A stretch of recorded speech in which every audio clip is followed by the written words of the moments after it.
Long black, is that okay?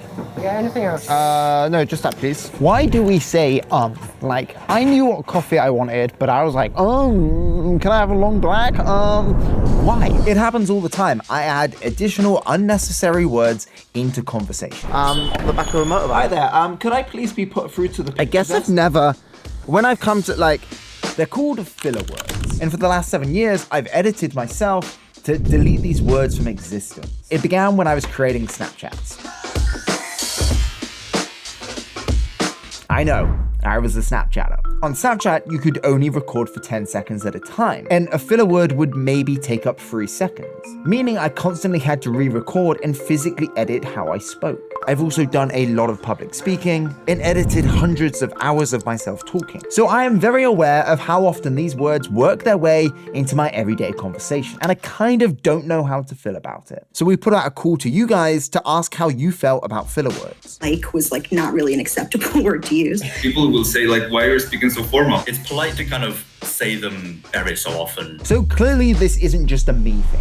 And what surprised me more than that was that filler words exist in almost every language, and different cultures around the world have their own way of using them. Problem is, most of us are divided on whether we should use them or not. Does it make us sound less confident, or does it make us sound more natural when we speak? Is it rude to interrupt somebody with a or does it show that you're listening? I don't know, it's all very confusing right now. And to answer that, I've got to figure out where filler words came from and what purpose they serve in conversation. And can I really have a conversation without using any filler words at all?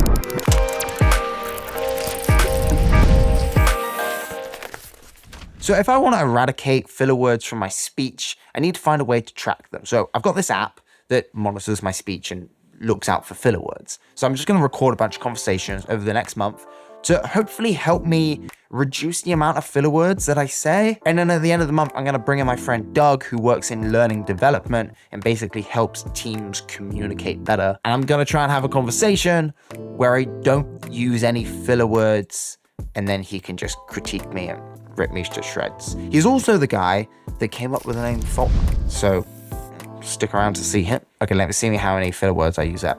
C+. 17 filler words. Basically like so, I use so 8 times. Just 5. Okay, I've got my work cut out. Honestly, when I started looking into this, I didn't realize that all these ums and ahs even had a name. Ancient Greek and Latin texts warned against using hesitations when speaking, which is a common byproduct when using filler words. But one of the most common filler words that we keep using, like, first appeared in English in the 12th century. Can you imagine an English noble using the word like? Even more wild, according to one linguist, our present use of the word like is thanks to one of the most influential writers in the English language. Yes, I'm talking about Shakespeare. In Shakespeare's Twelfth Night, his character Valentine says to Cesario, "If the Duke continue these favors towards you, Cesario, you are like to be much advanced," which in the 17th century was a shorthand for likely. Give like a few hundred years and it passed around the world.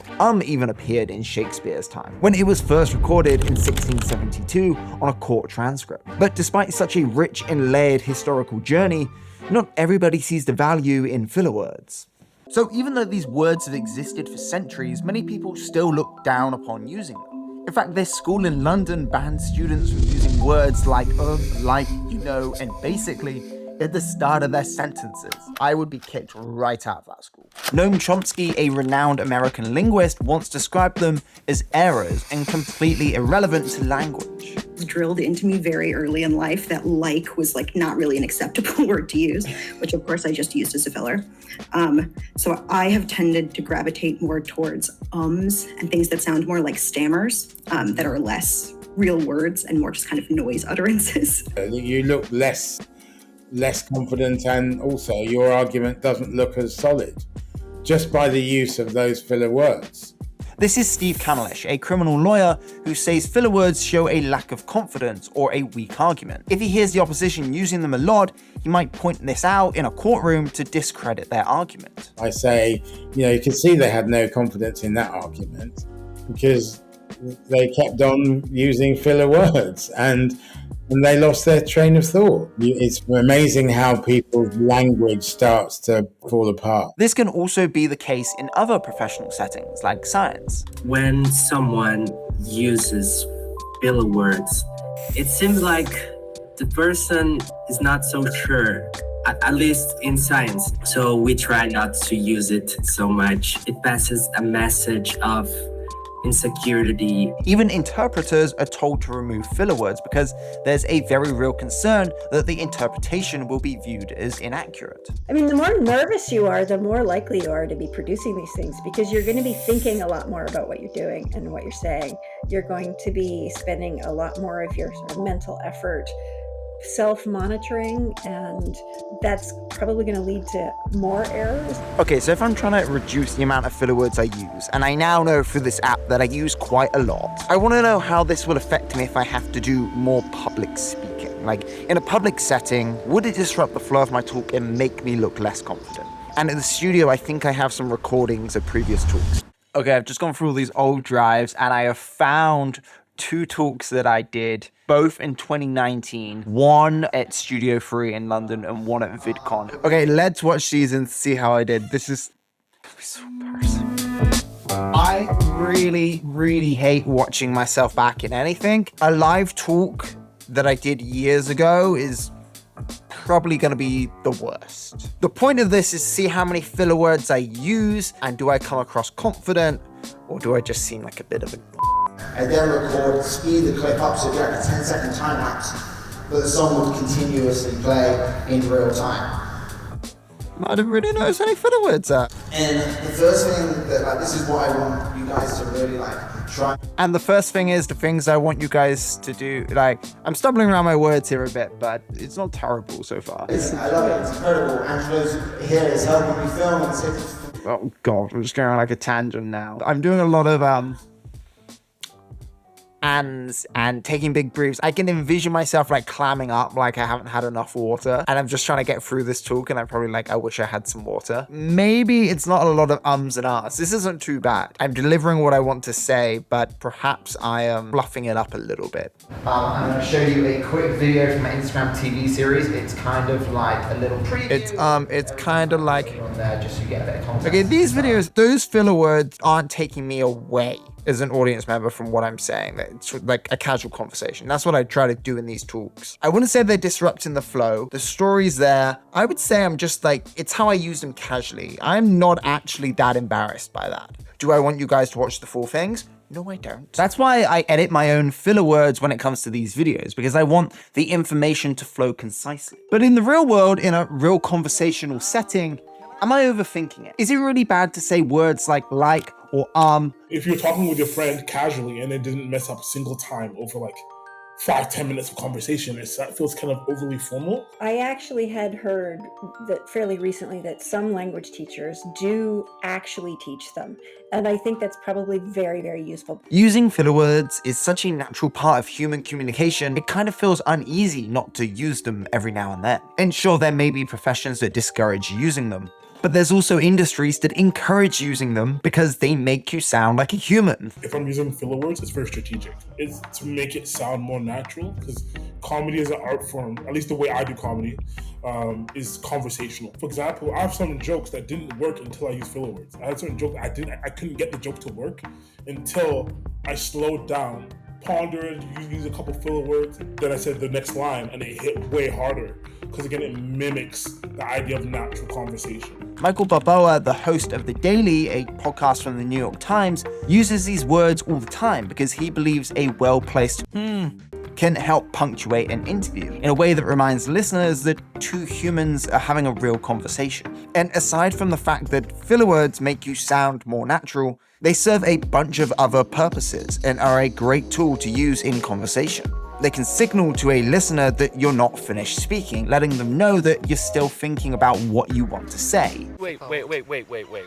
They can even help break into a conversation when somebody just won't stop talking. Linguists say that this also allows the listener to absorb the information, because when we ask a question, it actually takes around 200 milliseconds for somebody else to respond, or about half a second for our brain to receive the word we need in order to reply.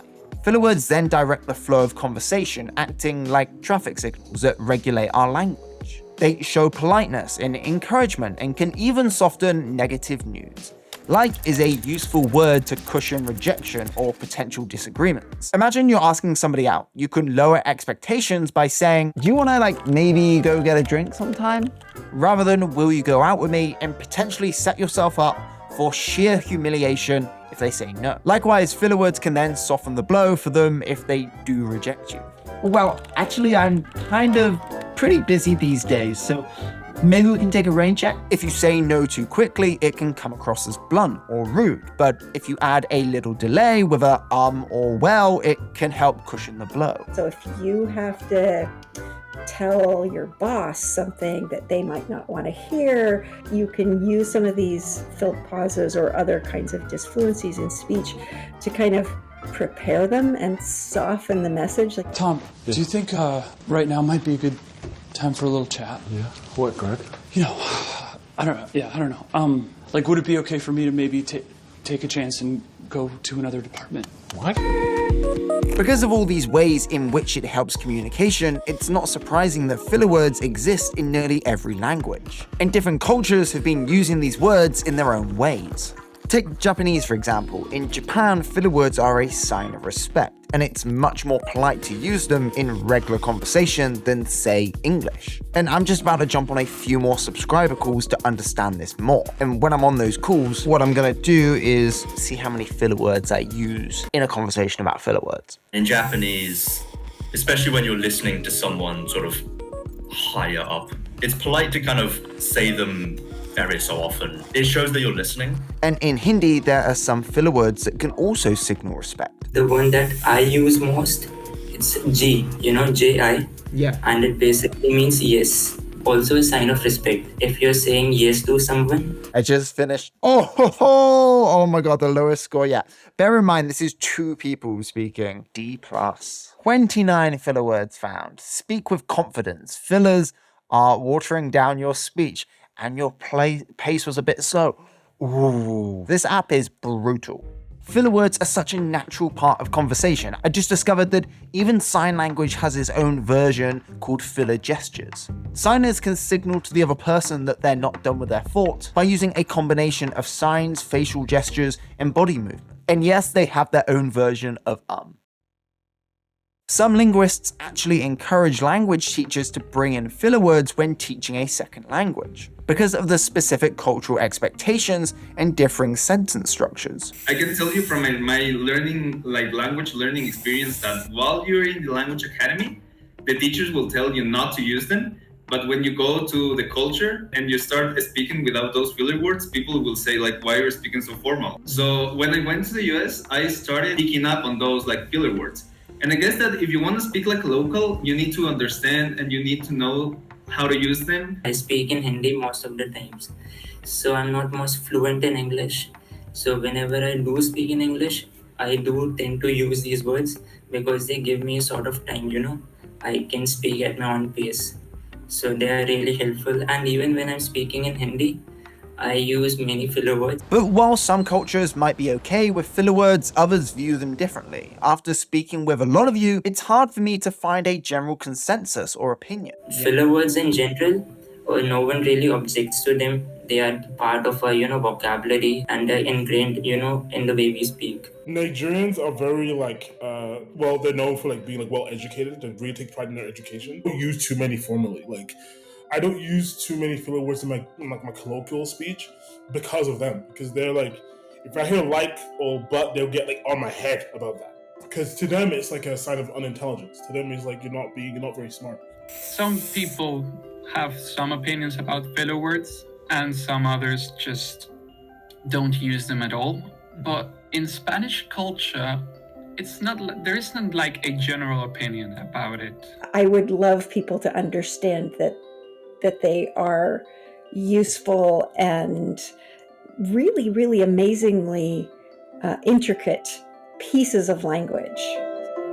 I've been trying to reduce my filler words for about 2 weeks or so. I'm about to hit record because I figured while we find out how I'm doing right now, I want to tell you about our Patreon. It's a place where you get exclusive behind-the-scenes access to Faultline, how we make our videos through podcast director commentaries, unedited interviews, the extended version, so you can see me touring around in Indian restaurant, how they make the food, or in the back of a taxi driving around London. You get all that. We update it every month. There's also exclusive photos. We can have a dialogue. It's a bit easier because there's less people there, so it's a more personal experience. You can suggest video ideas to us. We will look at them and check them out. And you can get all this at a fee of whatever you want. You can pay what you like. There's 4 different tiers. If you are interested in that, you can check it out at patreon.com/Faultline. Wow, that was 59 seconds. Pro. But how do I do in filler words? Oh, basically, like, so, totally, whatever, just right. I'm getting worse. But I kept at it for the next few weeks with varying results.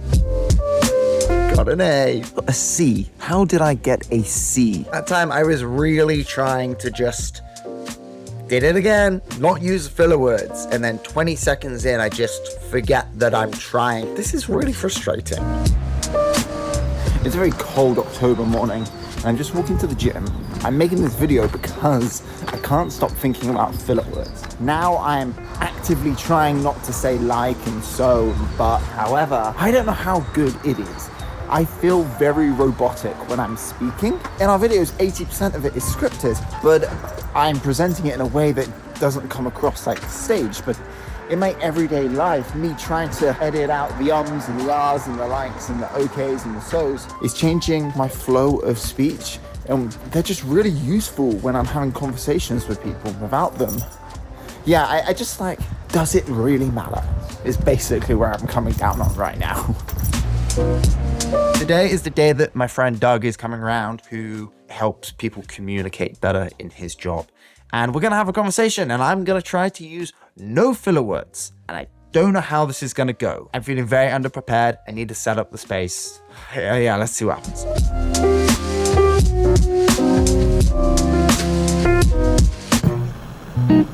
Good day, Doug. How are you? I am well. How are you? Are we started? Is this it? Yeah, this is it. Thing. How are you? I'm well. How are you? Good. This is weird. Do you feel like you have to be a bit more conscious about everything you're talking about right now? Exactly. Is exactly a filler word? I don't. No, because there's purpose to that word. There's purpose to it. You're right. But I feel like it's having a splash damage on me because now I'm thinking, what filler words am I going to say? You're not being critiqued, so it's fine. Okay. It does. It's making me think more about what I'm saying, and I'm doing these hand gestures that just seems weird. I've been using this app for like a month. It just said like, been using an app for a month that tells me when I'm using filler words, and it really doesn't like me. It's interesting though when you think about it, because a filler word is a symptom. So there's a reason you do it, whether that's the way you process information, the way that you think, make decisions, to like where you grew up. So I think trying to change the symptom without thinking, why do I do that, is a hard way of going about it. I've also just come to the conclusion that I don't think I actually care. Why? Because this is just how I speak. And when I'm editing myself a lot, it's in videos where I'm trying to be more concise about what I'm trying to say. And that's all prepped. And I can do that, but just, it doesn't feel the same in an actual conversation. Filler words help progress it along. Just from starting recording this to now, I feel like I've slipped into just casual conversations with Doug, and I prefer it. Even you doing that, it makes me feel less confident in this conversation because I'm perceiving you as trying to do something different. And I think those filler words, like you were saying before, can give permission, they can encourage people along, they can be those buffer sounds. I think it's just not an important thing that I should worry about. It's fine. I've spoken to you for years. I've never thought he says a lot of filler words. I've always thought, oh, I like to have a conversation with this guy and doesn't show up. Well, that's good. I thought you were gonna critique me. You've reaffirmed that it doesn't matter. I think context matters a lot. Depending on the situation you're in, you may choose to present yourself in a certain way. In a casual conversation, even on YouTube, I think there's room for them. Yeah, I've tried to stop using them for the last month, but I don't want to get rid of them. And I probably overthink it because I edit videos of myself every single day. After spending weeks tracking down the history of filler words and speaking to experts and you guys, I do feel a lot less self-conscious about using them. They have a fascinating history that shows how language and communication have evolved over time. And they also have a lot more purpose than just filling time. And while I understand that some professions are critical about using them, I do have a newfound appreciation for how these words help us really connect with the people around us.